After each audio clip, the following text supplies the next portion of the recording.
Hello! Teacher Lucilena na área! Vamos à nossa primeira aula? Inglês ou espanhol? Eis a questão.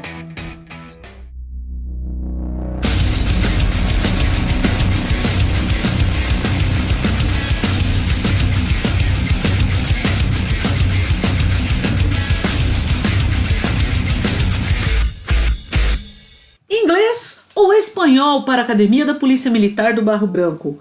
Parte 1. Para você poder decidir melhor sobre isso, primeira pergunta: o que cai nas provas, você sabe? Interpretação de textos, gramática e vocabulário.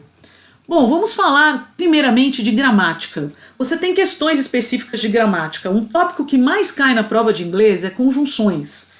Tá? Mas você precisa muito dos verbos para conseguir interpretar os textos. E já caiu questão específica de verbo também, os verbos modais. Na prova de espanhol, uma questão que me chamou muita atenção foi essa de passar a frase para o plural ou para o singular, porque você depende de conhecer os verbos.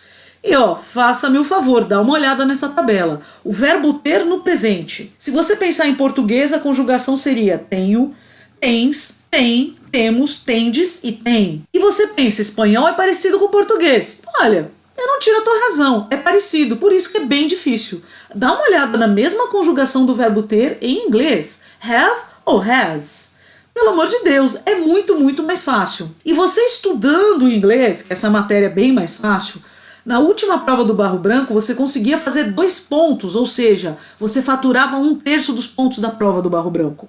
Contra 1 de espanhol. Em 2015 você também faturava 2 pontos contra nenhum de espanhol. Bom, e se a gente pensar em vocabulário? Aí a coisa fica mais favorável ainda para o inglês. Por quê? Na prova de espanhol cai muita coisa diferente. A última prova até quadrinhos teve. Então, como os assuntos são diferentes, estilo de texto também, o que acontece? Você precisa ter um vasto vocabulário. Então você precisa realmente dominar o espanhol. No caso de inglês, você tem o quê?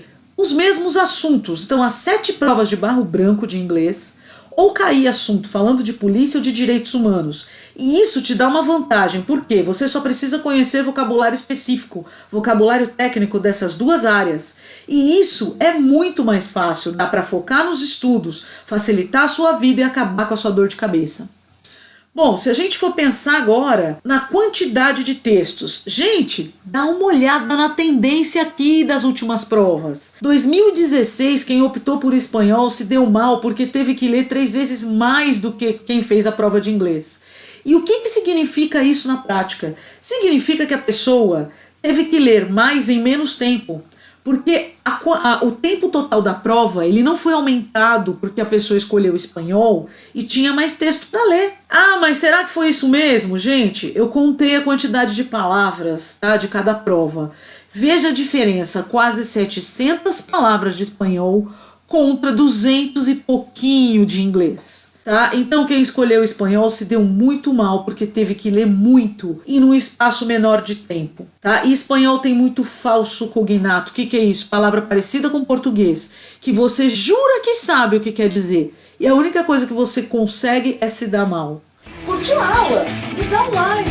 Faça um comentário para saber o que você está precisando, se você está gostando.